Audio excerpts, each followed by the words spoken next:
যদি আমরা চাই না, কিন্তু তারপরেও যদি মধ্যপ্রাচ্য যুদ্ধ অব্যাহত থাকে, তাহলে যদি আমাদেরকে অর্থনৈতিকভাবে 2008-9-এর বিশ্বমন্দার মতো টিকে থাকতে হয়, তাহলে এই কৃষি কিন্তু হবে আমাদের মূল ভরসার জায়গা। ফলে নীতি নির্ধারকদের এই দৃষ্টিটি দেওয়া দরকার যে আমরা এখন এই কৃষির দিকে যদি মনোযোগ দিই, তাহলে আমরা এই ধরনের সমস্যা থেকে, আশু সমস্যা থেকে, যেটা আমরা আশঙ্কা করছি, সে থেকে বাঁচার একটা উপায় খুঁজে পাবো। কিন্তু দুর্ভাগ্যজনকভাবে লক্ষ্য করুন যে এক্ষেত্রে গণমাধ্যমেরও দায় আছে। আমরা পত্রিকায়, টেলিভিশনের ছবিতে যখন দেখি লাইন পেট্রোল পাম্পে, কেন গাড়ির তেল পাওয়া যাচ্ছে না, মোটরসাইকেলের তেল পাওয়া যাচ্ছে না, কিন্তু গণমাধ্যমে কিন্তু এই ছবিটি আসে না যে কৃষক তার ওই সেচ পাম্প চালাবার জন্য ডিজেল পাচ্ছে না, এবং সেচ পাম্পের জন্য ডিজেল না পেয়ে কৃষির উৎপাদন ক্ষতিগ্রস্ত হচ্ছে, কৃষিতে কৃষক হাহুতাশ করছে। এই ধরনের এই ছবি, খবর, সংবাদ, এগুলো কিন্তু গণমাধ্যমে সেই পরিমাণে উঠে আসছে না যে পরিমাণে আমরা ঢাকা শহরের পেট্রোল পাম্পের ছবি দেখছি।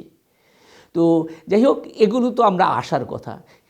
হতাশার কথা হচ্ছে যে এই যে আমরা বললাম যে 55 বছরে কৃষিতে এই অগ্রগতি হলো, এই বিপদ থেকে আমরা বাঁচলাম, এবং কৃষি সহ অন্যান্য প্রায় সব খাতে কিছু না কিছু অগ্রগতি তো অবশ্যই হয়েছে। দুর্ভাগ্যজনকভাবে যে দুটি খাতে অগ্রগতি হয়নি, সেটি কৃষিকে কিভাবে, কৃষি সহ অন্যান্য খাতকে টুটে টিপে ধরেছে, চেপে রেখেছে, তার একটি হচ্ছে জনপ্রশাসন এবং আরেকটি হচ্ছে শিক্ষা।